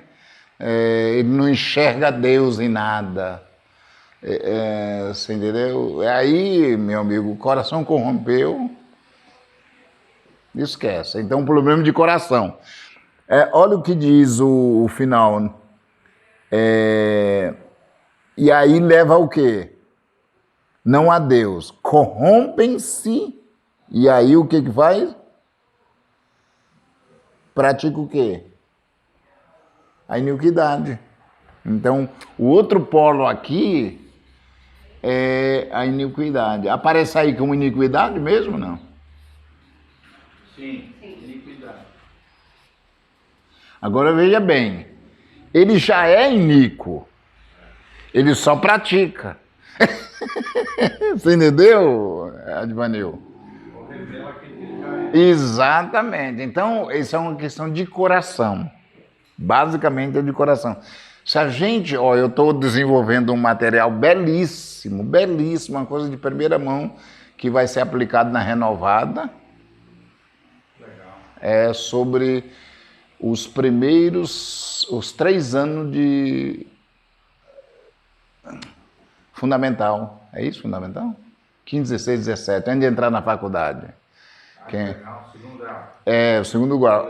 Nós vamos pegar, e eu fiz 12 módulos. Que legal. O primeiro módulo eu estou no processo, já escrevi, tá? Estamos fazendo as últimas adaptações para a linguagem do adolescente, com apoio de um metodista e do Samuel, filho do Roberto. Ele é bom, viu? Vocês conhecem, não, né? Do Marco lá? Lisboa? Não o Marcos de... Não, que é aquele... Não, a filho do Roberto Braz aqui.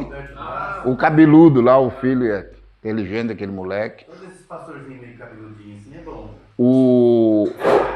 Viu? Eu mandei ontem eu mandei um conteúdo para ele sobre a salvação. Eu digo, ele vai fazer ele é bem questionador, ele é filósofo.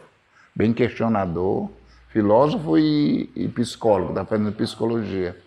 Agora, e o irmão dele é mais centrado, é mais pastorzão, preguiçoso. Agora ele não, ele a mente... Ele e a filha do João Vitor, a Mariana, que está se formando em advogada, os dois estão analisando, são muito críticos, a cabeça boa, crente, já tiveram um momento dele de desvio, né? Eles, apesar que tem 25 anos de idade, mas já tiveram um momento de mundanização. Agora se recuperaram e eles estão olhando. Então, são 12 módulos, pastor. 4 para o ano, com 15 anos de idade, é o primeiro ano do segundo grau, mais 4 com 17, e mais 16, e mais 4, 17. Fenomenal. E eu começo exatamente assim. São 8 lições. Por que crer em Deus? Por que crer no Espírito Santo? Vou te passar o material. Poderoso demais. Então, nós precisamos evitar que o coração dos nossos adolescentes se corrompam. Porque depois de corrompido, gente, não é que esquece, Deus faz milagre. Mais difícil. Mais difícil. Por quê? A igreja tem falhado muito nisso. Emburrece. O insensato é o emburrecimento. Não sei se a melhor palavra é essa. É a tolice. Porque se você conversar com um ateu, eu tenho vários amigos, eles são muito tolos. Eu tenho um amigo que chama Augusto Severiano. Ele se julga ateu. E aí eu escracho ele. Eu digo, cara, não consigo você nessa baixeza de mente. Meu Deus. E aí pratico a iniquidade, quer dizer... A segunda coisa, ele vai falar sobre a reação de Deus a isso tudo.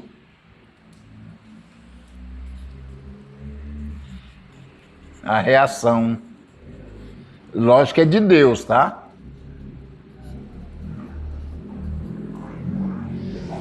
Essa reação de Deus, ela vai pegar os versículos 2 a 6. Você entendeu?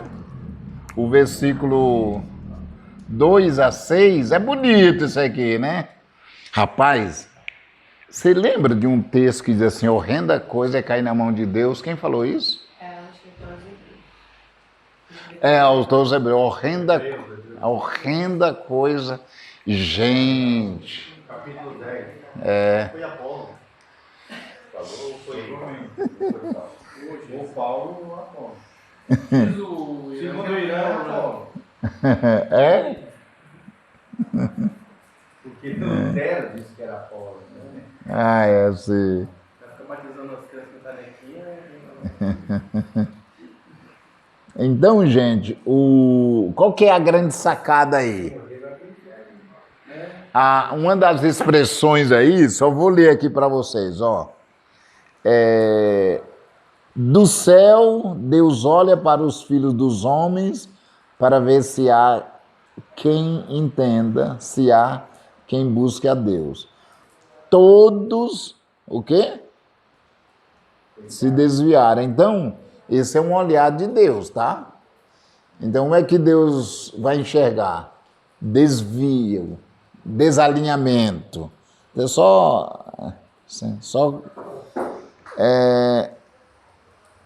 E aí tem uma pergunta no versículo 4. Será que não entendem nada?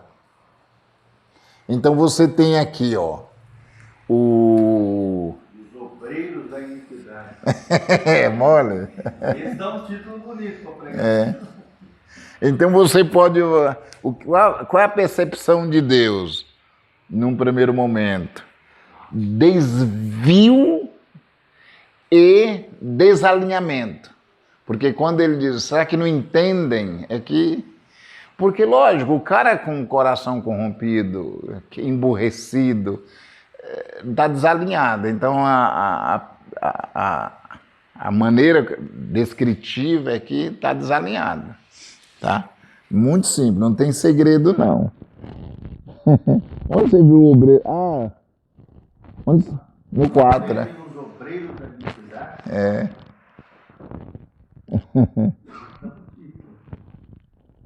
E aí, tudo isso é reação de Deus para... tem um lugar que diz que Deus ri deles. Eu não sei se é uma descrição parecida do Salmo 14, quando as pessoas estão na mesma condição e diz que Deus ri. Eu acho que é o Salmo 2, não é? O 2, então? Se eu não me engano. Mas que Deus maldoso ri da cara da pessoa. Mas ri com carinho. Aqui, ó, é isso mesmo. Salmo 2, 3, ó. O Senhor zomba deles. Ri-se aquele que habita nos céus. Salmo 2, 4. Mas não é uma questão de ironia, né, gente? A questão do risco é tipo assim, não é também de achar graça, né? Tem que entender. Gente, aí nós chegamos no Salmo 54. O Salmo 54, qual que é a palavrinha lá? Chave. Lá no negócio prepotência hostil. Porque a ideia, se você acha difícil viver no meio do ceticismo, mas pelo menos quanto a você, ele é passivo. Agora não, essa prepotência hostil é de lascar. Porque você está lidando com a questão ativa do mal. Gente, não é fácil. Não é fácil. O pessoal normalmente, eu não sei se a Leia... Faz quanto tempo você se formou, a Leia? 2016. Então você já pegou. Mas a minha esposa se formou na Tuiuti. Ela diz que uma das características dos professores militantes é a prepotência. É muita prepotência por causa da posição e etc. E quando essa prepotência é hostil, aí fica meio insuportável. Interessante, né? O professor universitário, tá? Mas poderia ser o empresário, pode ser o pastor da igreja grande, pode ver, pastor de igreja grande, normalmente eles são prepotentes, não são? Vai se revestindo, aquela humanidade ficando endemoniada, né, gente? O dinheiro e poder. Meu Deus do céu, eu não sei porque só eu sou humilde, assim, eu fico olhando assim. E geralmente desfaz dos menores. Pois é, rapaz, Tudo é vaidade, né? isso é uma prepotência hostil, quando ela reage é hostil. Então, Nil, quando sua igreja crescer, mantenha a humildade do Advanil. Advanil? É verdade. Cara, mas eu me orgulho da minha humildade. Da diretoria, do canal. O cara da diretoria. Então, gente, essa... Vou chegar na diretoria nacional aí.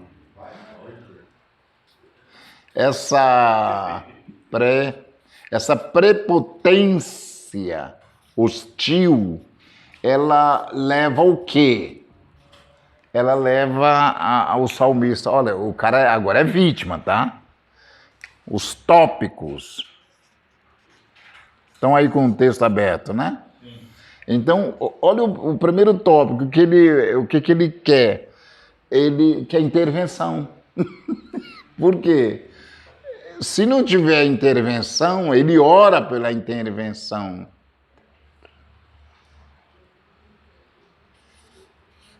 Eu acho que é com essa, né? É com essa ou com Intervenção concedida. São cedilha. a intervenção divina.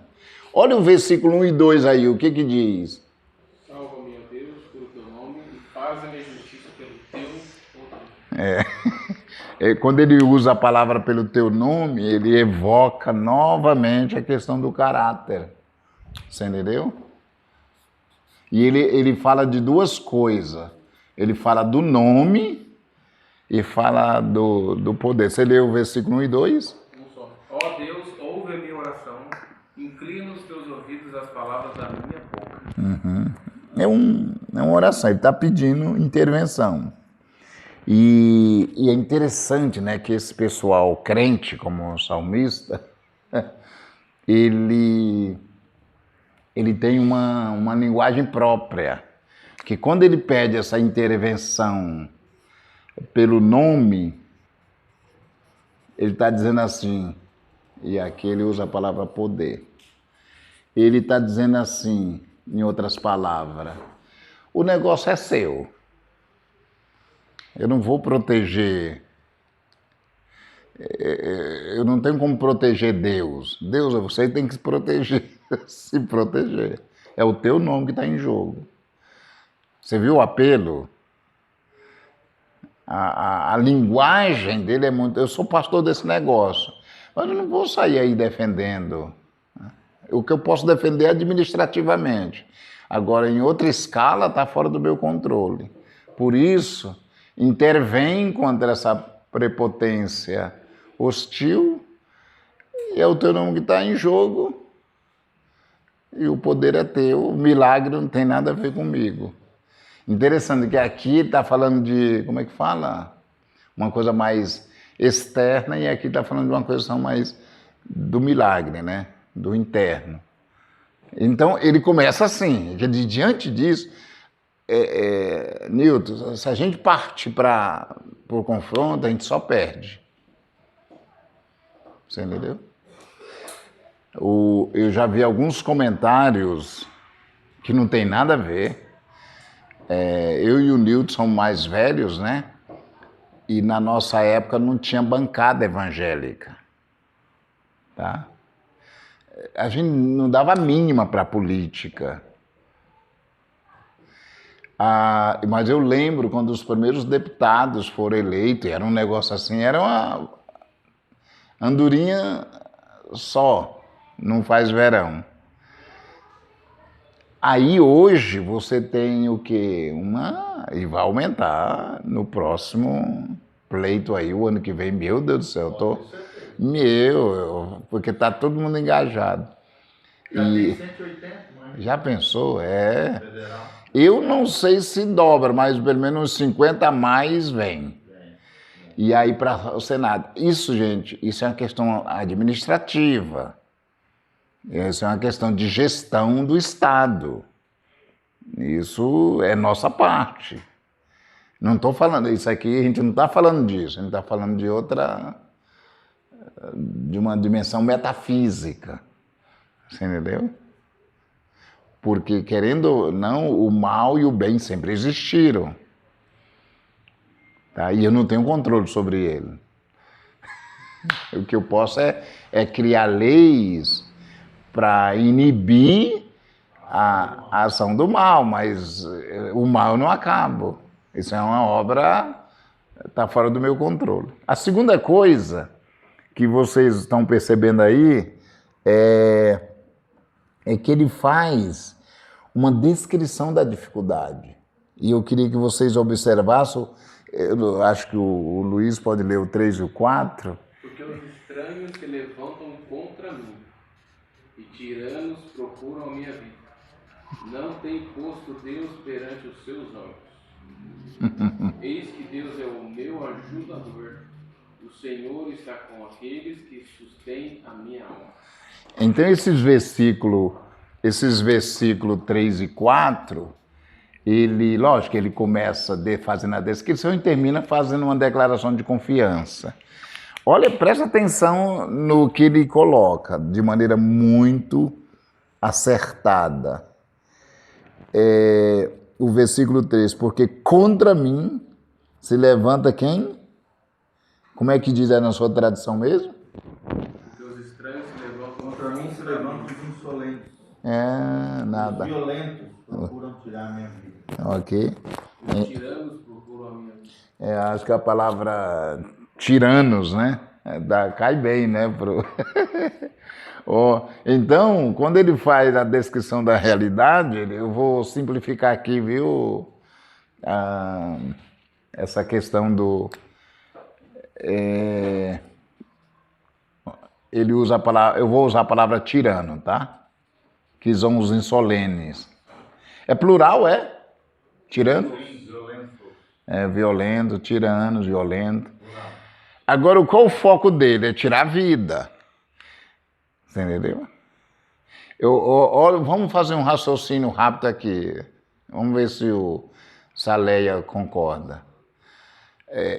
Por exemplo, vamos pegar um caso... Eu acho que não precisa, mas vamos ver a Leia que é a única que tem coração aqui. O que o Alexandre de Moraes faz, que está fora, né? Todo mundo sabe que 10% que é lei. Mas também a reação sobre ele também não é coisa de tirana, a lei lá, você entendeu? Eu não tenho que torcer para a lei ser aplicada, porque eu vou tirar a vida também. É tipo as pessoas que pegam, por exemplo, pegam uma pessoa que roubou um celular e resolvem lixar. O lixamento não faz sentido, porque estão ali matando uma pessoa. Mas não foi certo que ele tirou o celular. Sim, mas não justifica. Mas aí a questão também é que não tem um culpado para ser punido pelo assassinato daquela. O problema é quando uma nação, a justiça não funciona. Aí... A população perde a justiça. Aí ela comete Leis injustas geram o caos e a Aí violência. comete um erro até mais grave do que Exatamente. Que é uma das funções do Estado. Frear Sim. a justiça própria. Eu coloquei a palavra tirar a vida e coloquei a palavra vida, entre aspas, porque não é necessariamente a morte. Então, vamos supor, se eu vou, assim, eu sei que a comparação é ridícula, né? Mas se eu vou votar no Advanir, mas para prejudicar o outro, quer dizer, aí não justifica, não é cristão. Mas assim mesmo eu vou votar no Advanir. Você entendeu, Advanil? Você viu como a questão da prepotência hostil é um negócio muito terrível. Que tá, gente, não é só lá no mundo, não. A gente pegou Alexandre de Moraes porque o evento é quem tem o poder. Tá? Gente, é terrível isso aqui. Então, eu sou tirano, eu sou violento. Tudo bem? E a outra coisa que ele vai fazer, ele vai pedir a retribuição. Agora lembra que isso aqui era comum naquela época, tá? Ele vai pedir a retribuição. Pedir essa retribuição, que era um tipo de oração que era muito comum na época, né? Como é que chama isso? É oração imprecatória, né? Eu acho bonito o nome, né? Oh, Deus, quebra os dentes dele. Agora eu tenho uma tese que o Nilton vai concordar comigo. Fala que você vai concordar. É no versículo 5. Eu tenho uma tese, só que não se aplica a isso aqui, se aplica à questão da condenação eterna. Que Deus não condena ninguém. Ele abriu diante de mim, eu estou aqui, e ele abriu o caminho da vida ou o caminho da morte. Aí ele instrui, e o caminho que eu tomar Então, eu não... Você entendeu? Eu defendo essa tese. Um dia um amigo meu foi lá em casa, disse: José, eu quero que você me ensine, me fale sobre a predestinação. Guto, o nome dele, genial, cara com a cabeça genial mesmo, sou fã dele. Aí eu peguei o texto de Efésios e digo, eu pensei que a gente ia começar por ali. Digo, a gente vai começar por aqui. Aí eu coloquei a salvação em 3 tempos, né? A salvação em 3 tempos. Passado, presente e futuro. Aí eu peguei o texto didaticamente e aí eu digo, olha, passado, Deus nos escolheu nele. Então Deus já decidiu nossa salvação em Jesus, o caminho. Só que tem livre-arbítrio, ele diz, eu que escolho. Aí o cara disse, não, Josué, não é isso, essa palavra na frente ali, predestinou. Eu falei, o que significa a palavra predestinou? Vai lá no léxico, grego, projetar. Então ele projetou você para Jesus, mas é você que escolhe. Aí ele disse, não, na minha cabeça não entra, não. Eu digo, mas tem que entrar, horroroso, bicho feio. Aí presente. A palavra-chave é a redenção no seu sangue. Você tem que decidir aceitar a morte de Jesus na cruz para você pegar o caminho aqui. Do contrário, você vai para o Maranhão, para o inferno. Aí, o futuro, que é feito herança. Rapaz, quando eu terminei de explicar o texto, só analisando as palavras-chave, ele disse, cara, mas é tão simples. Eu digo, e aí? O ser humano que complica. Ele diz, eu digo, não tem confusão. O pessoal eu dou aula no seminário IPB, e eles acham que eu sou calvinista. Deixa eles acharem. Eu explico as coisas, está vendo? O Josué quer... Eles não dizem isso. Mas eu digo, esses filhos de uma égua não estão entendendo o que eu estou falando. Porque não tem predestinação, salvo uma vez, salvo para sempre. Não existe isso, existe nele. Enfim. Então, voltando aqui, perceberam? A última coisa. Você acredita que perde essa salvação? Acredito. Ou nunca foi salvo. Perde nunca foi salvo. Não, isso é isso. Acredito nas duas possibilidades. É que o metodista, Muitos nunca foram salvos. é que o metodista é complexo, é complicado. Boa. O que eu estudei, eles chamavam de assentimento mental. Que é aquela pessoa que bota na cabeça que é crente e nunca nasceu. Aí sim.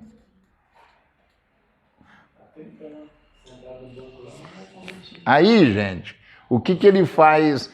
O que ele faz diante disso? Ele vai desenvolver a ideia no versículo 6 e 7, que é fabuloso. Esse versículo 6 e 7 é fabuloso, porque novamente é a segunda vez que a gente está hoje falando sobre voto. Ele faz um voto. É tão interessante que o voto é tipo assim, eu quero ser diferente. No primeiro ele fez o voto lá do pecado. Só agora que ele faz, na ordem do Salmo, que ele faz voto novamente. Diz, não, eu vou fazer exatamente o contrário dessa prepotência. Já está pronto o almoço? Não, ainda vamos ter intervalo ainda. Vi, rapaz, já? Não, só vamos para o intervalo. Vamos. O pastor sobre o João Calvino, ele corrige Lutero nessa questão que o livre-arbítrio ele vai até o paraíso, né? Dali para frente. Mas é o suficiente. Ele quebra a visão de Lutero ali no paraíso. Né? Tá. No sentido do livre-arbítrio. Né? Sim. Ele quebra ali, ele fala que é ali. O livre-arbítrio acabou no Éden. Mas graças a Deus que nem o Calvino nem o Lutero tem a palavra final. Mas sim a palavra. João Calvino veio para melhorar o que Lutero fez. Então, gente, vamos aproveitar esses 5 minutinhos no intervalo. Eu perdi a noção do...